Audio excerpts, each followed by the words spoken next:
YouTube. It's the SWP Disciple checking in. Whose house is that? That's my shack. And I'm looking both ways, you know, keeping it safe as I cross the street. Mom and aunt have done a good job on our, even though I not liking the little patches in the grass, so that's not their fault. I think we need some like turf builder or something like that, but all in all, foliage looking okay. I live on a private way, so just me and my our drunk neighbors right here. This house you can see, and as I walk up, and you wouldn't believe how many takes this initial walk took, as it were, because people on our street just keep throwing trash all around, whatever. So I had to kind of like pick up as I walk up. But anyway, we'll get right to it. With my similarly shackish detached garage, like half full of like old furniture and lawnmower and snowblower and all that. So yeah, what is this? This is my mediocre pair. It just came yesterday. 2007 Acura TL Type S, and you saw this before. My 2007. You could almost say like TL Type S Coupe. It's the Accord 6-speed manual V6. So 244 horsepower there. The TL Type S is 285, but it's also like 300 pounds additional. So it's essentially identical performance. I guess let me swing over onto this side right here. And the funny thing is, you won't be able to tell because I'm doing this with my my iPhone, which is like maybe 1080p, certainly not 4K. But actually the condition of my Accord is like fire compared to the TL, at least before I you know, take it through a proper detail and debating whether I'm going to do like some ceramic whatever to it. A bit disappointed, right? So it just came in. I wanted to have the car carrier come here yesterday, but because of like, you know, the power lines, it's like 14 feet tall, and it was actually on the top when I saw the picture from last Wednesday before they came, and it was like some what I believe were some Russians. So their work ethic is crazy. Like when he said they drive straight, I guess they drove straight because they came in yesterday, and they're actually hurrying me to get there on time. But yeah, I mean, I think the best thing I can do to sum this up is that I paid you know, top of the market price. So it was like $14,400, which is like well above book value, but it's a true gray market vehicle. Actually, so is my Accord. And though I think the book will probably still show about like $6,500, $7,000 on the Accord. So it's not that great. Like, you know, I could probably sell it for maybe like $8,500 or something. But the Acura TL is a true gray market vehicle. The NADA said, I think, like upper sevens, and KBB, which is, you know, known for being more lenient, that was like $8,700. So that's all I could get the loan for. So I had to come out of pocket for the other like $6,900. Like one of the larger checks I've written out of my very modest checkbook. But I mean, whatever, you know, it is what it is. So it's worth it in a sense. But I'll get a little closer here and I'll kind of explain what my gripes are. So I would say the best way to describe it is I paid a 9.5 price, because I've seen some as high as like 18 for like really pristine ones that were like in the 50,000-60,000 mile range, but everything was like just sorted and on point.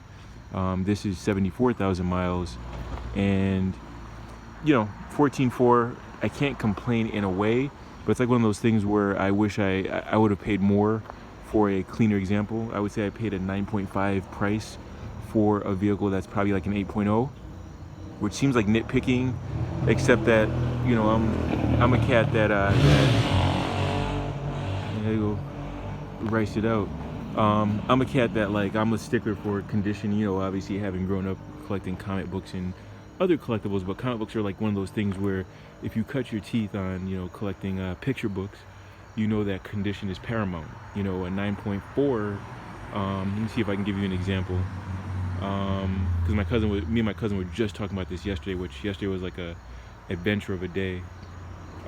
We were talking about Kingpin's second appearance, right? So that's like, I think it's like Spider-Man 51 or something, and he had it and he sold it to, you know, get something else, because he basically, all he can really do is swap and try to like essentially do like arbitrage, but instead of like the stock market, it's with comic books. So arbitrage is like basically like, you know, fluctuating values in currency, and then like, you know, for day traders, if you're really skilled at it, you can like, you know, sort of like capture like, I don't know, like a 20-cent gain on one currency and then immediately swap into another, and, you know, thus kind of like locking in the gain. And that's kind of what my cousin does, because like, you know, as everyone tells me, all your hobbies and everything, all your fun kind of goes out the window when you have a wife and kids. And in his case, it's a wife and 3 kids, you know, 1 of their own and then, you know, 2 from a previous marriage. So what he does is he really closely follows the market, which is funny because I used to be like that when we were much younger. And my cousins would laugh at me about like, oh, you can't afford that book anyway. Why are you even paying attention to those prices? And it's kind of flipped. Of course, he makes probably a little bit more money than me, but he's just, you know, a better position. You know, you can only serve so many masters, and I've at some point in like the last like 10 years, kind of like, well, really more than that, I started like bowing to the god of automobiles. You know, tongue in cheek, of course. So what he does is like, you know, he'll just kind of like follow the market, and then once one of his books kind of jumps up in price, he'll sell it. You know, if he thinks it's going to be like a short-lived gain. Obviously, if it's like a long, you know,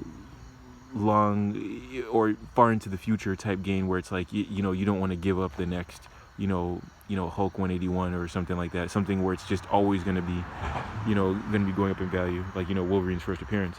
So he kind of does that, and then he'll kind of get something like, you know, the next hotness. And then that allows him to, like, you know, without necessarily taking money out of the family, he's still able to indulge himself, which is, it's a good plan. I'll probably do that one of these days, you know, as, you know, life circumstances change. So yeah, so why did I buy this car? Well, as you know, my budget was 35 to 40 grand. You would think that's a very healthy budget. And it kind of is, if I were like your normal person who just likes, you know, luxury cars that have a bit of sport. I mean, 40 grand can get you any number of, like, if you were fine with an automatic, any number of, like, you know, maybe like lower level Mercedes, BMWs for sure.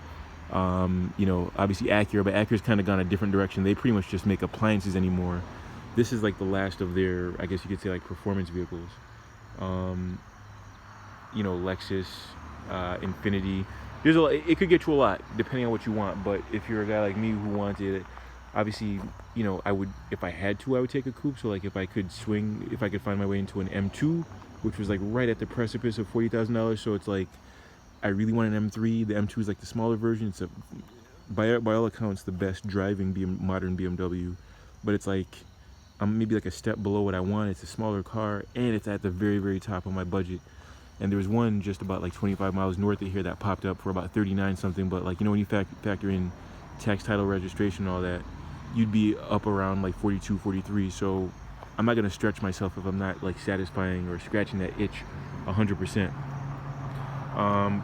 So yeah, basically as I shopped around, you would think that there's tons and tons of cars, but there's really not that many that have like a manual transmission, 4 doors, or proper sports sedans or whatever. And you know, they fit the bill.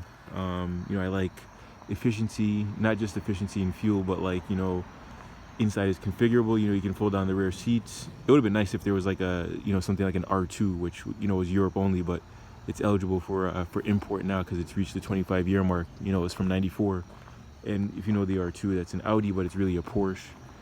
It's like a crazy one-off where it's like, you know, in its day it was explosive performance. Today, you know, 320 horsepower, whatever, is not that huge a deal, but it's great vehicle because it's like one of those wagons that's not so wagony. It's like basically like a long hatchback, and really nice looking, and from everything I've read, it feels like a Porsche but looks like a proper like Audi of the era. It's really nice if you look it up.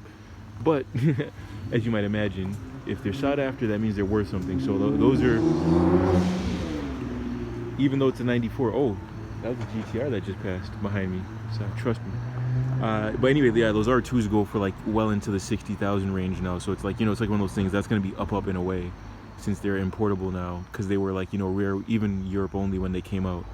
There's a nice Petrolicious episode about a guy who's like a ski instructor who has an R2. I don't understand how he was able to afford that as a ski instructor. It's almost like a Home and Garden TV, like those people who are like, yeah, our budget's 1.5 million, and then, you know, you ask them what they do, and she's like, you know, has like some arts and crafts store, and he works as like, you know, like a bank teller or something. So it's kind of like one of those things, but it's a really cool episode. I like the soul they put in those videos.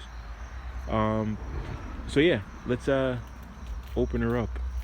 You can kind of get a look. So this is the 3.5. My Accord is 3.0, but they're like, they're related engines.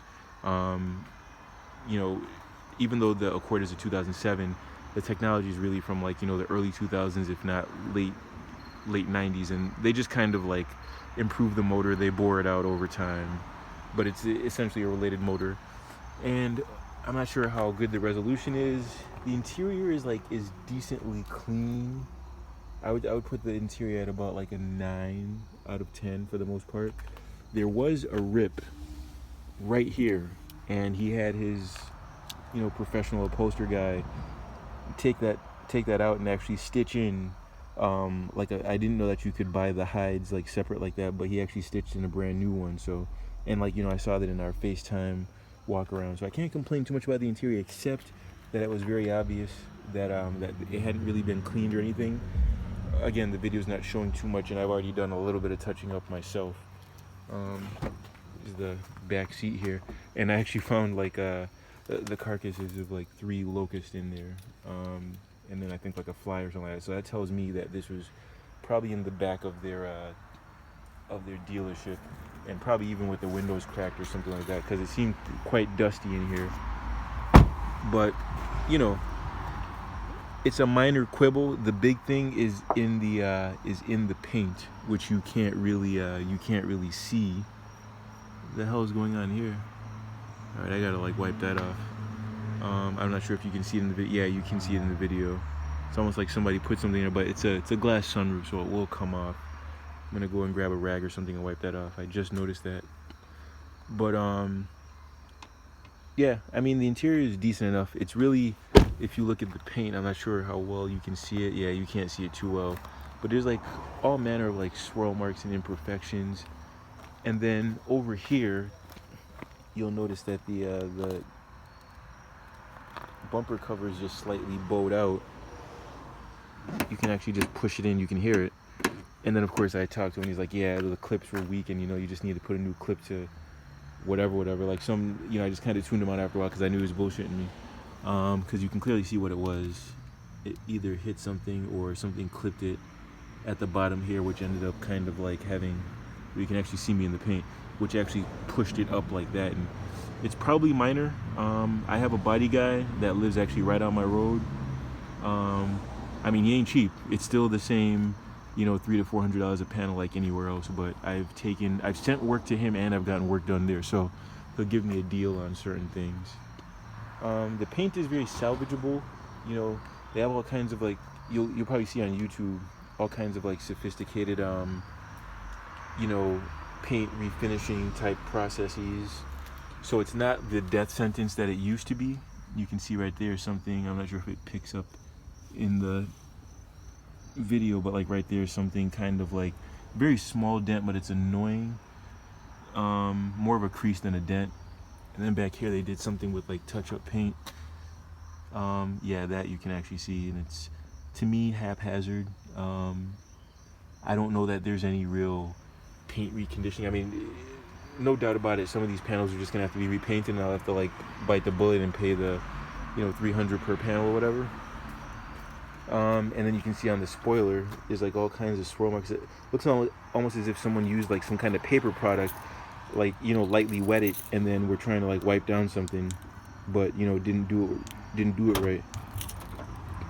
All right, so the trunk, very good sized trunk. He still has a California plate in there. I'm not sure if he's gonna ask for that back, but it's a good sized trunk. I would, just by eyeballing it, I would say this is maybe a 15 cubic foot trunk, which is fine for me. I mean, I don't have a family yet.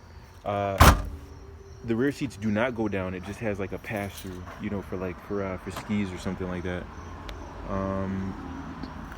All right, so let me see if I can pop the trunk. Actually, you probably have never seen the motor, so it's a good, nice juxtaposition here, and you'll see that they're similar but not the same. All right.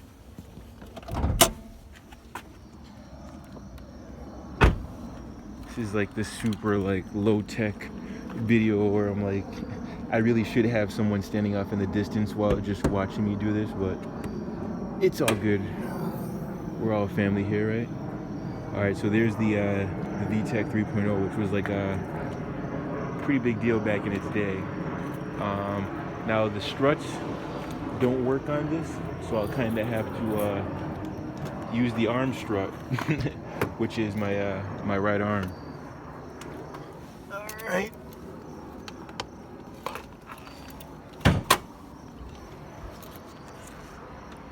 And there's not a whole lot to see.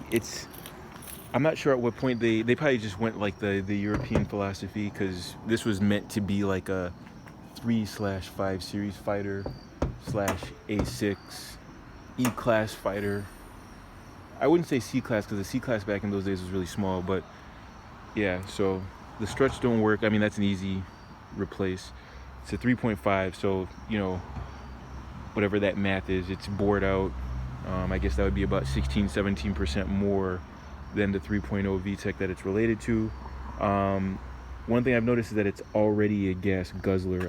Like I looked at my trip and I just filled up yesterday. I'm already down to like a quarter, and I've only driven like 75 miles. I think I'm averaging like 17 miles a gallon. I was kind of like lamenting the fuel economy on the Accord, because that barely gets like 20, right at 20.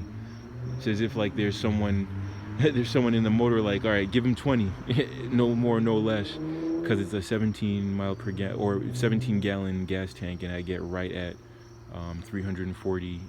A couple times I've squeezed out like right around 350. I mean, I haven't like taken it all the way to where it's like chugging and it's like about to shut off or anything, but I'd imagine it's not gonna get much more than that. And it's always like from F to E, like, you know, right at 340, 350 miles for the range.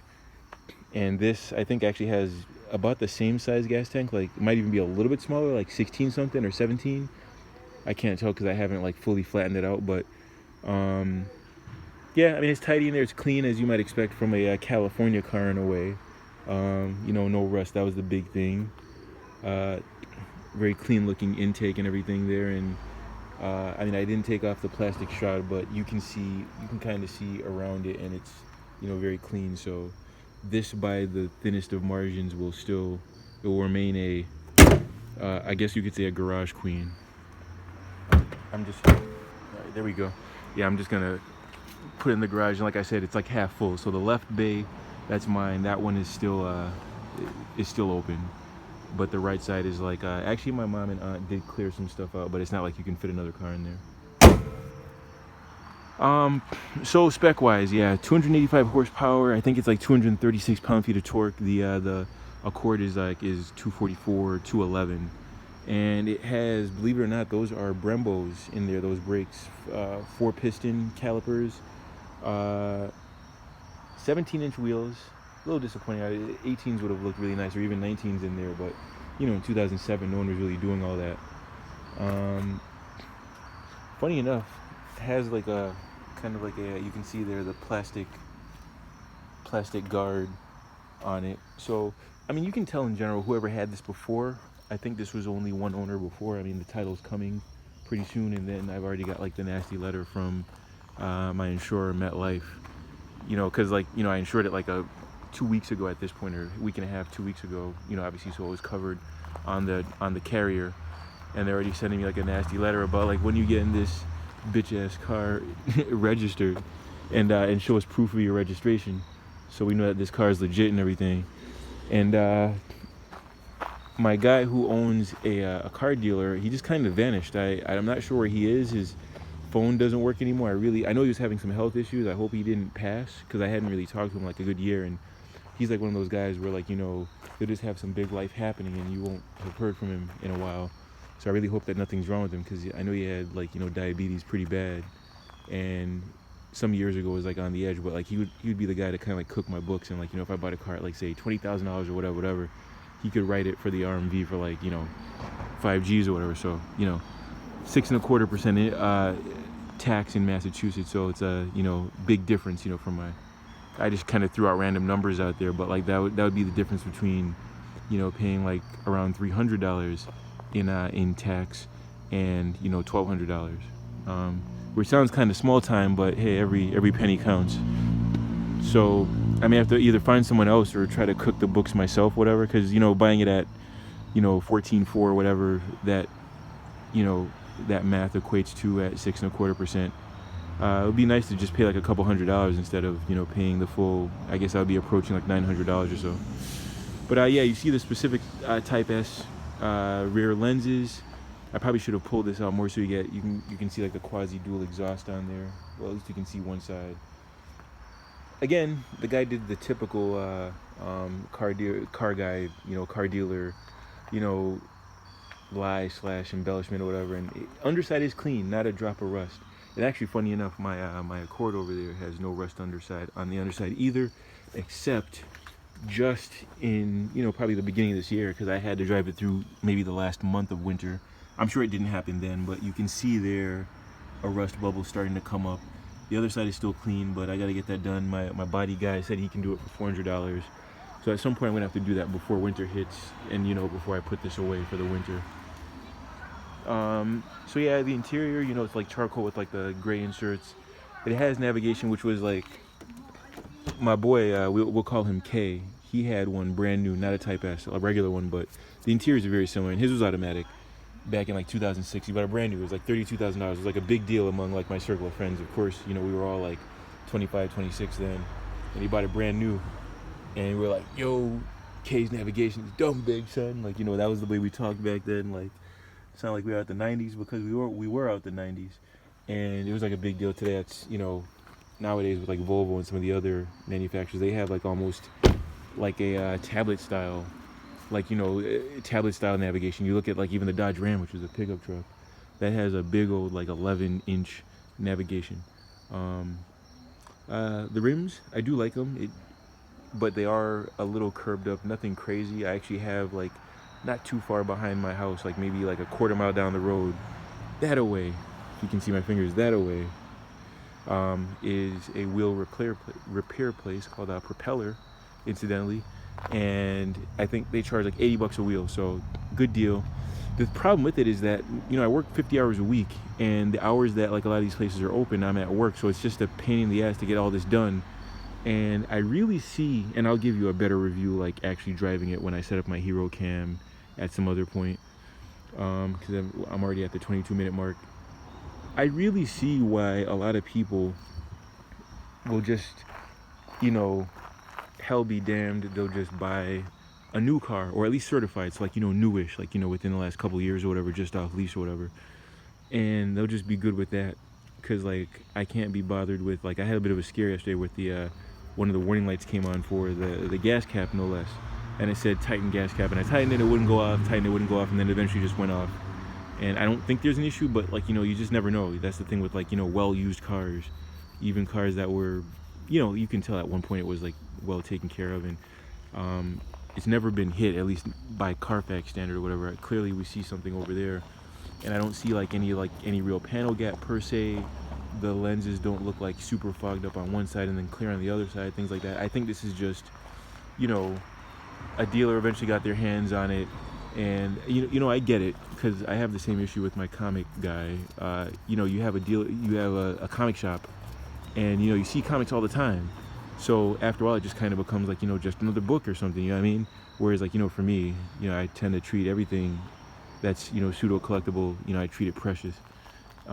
So like, I get it, but you know, he was like, yeah, it's been detailed service, blah blah blah blah blah, and like, you know, I look in there, it's like oil like 40%, and you know, I look inside, it's all dusty, and there's like crickets in there, like, you know, obvious things that would have been taken care of if there were an issue. It needed windshield wipers. I bought some yesterday, some pretty nice ones actually, not quite Rain-X, but like just right below. So yeah, I'm gonna just nurse it. The good thing is, because the smart money bet low, I don't have a ton to lose, right? So I can still rock this for 2 years and basically get most of my money back. I'd imagine like 12 grand, probably more than that, in, you know, in 2021, if I'm like itching to get out of it, and you know, I finally have proper money to, actually I don't even think I would need to have even more money. I would just need for the M3 to come down in price a little bit more, which it will by then, and a whole host of other interesting cars will be right in my wheelhouse, like right at that, well under 35, if not even less than that. So this is almost like kind of like just parking your money to a certain degree. I don't foresee losing. I mean, unless something catastrophic happens or I get into an accident or something, I don't foresee losing more than like $3,000 in the next couple of years on that, if that. And over here, that's my neighbor. You can see he has a Civic Type R. That's probably the way I should have gone. But that's, of the rally cars, both the cheapest and most expensive, right? So the MSRP was 34, but you can only find like used ones for 34 with like, 10, 15,000 miles. The new ones, and Honda just raised the price for 2020 to 37, and they're still selling for overbooked brand new anyway. So you would, realistically, if you're gonna get a new one, it's like one of those things, like if you're gonna still pay 34, 35 for one with 15,000 miles, you might as well just pay whatever the markup is, like say 40 for a brand new one. At least that's the way I look at it. So anyway, enough rambling. I'm at like 26 minutes now. I'll upload this when I get home from the gym. Thanks for indulging me. I would not say this is a win. This is definitely not the best birthday present, but it's not the worst either. And yeah, we'll hold it there. I'll talk to you later. God bless.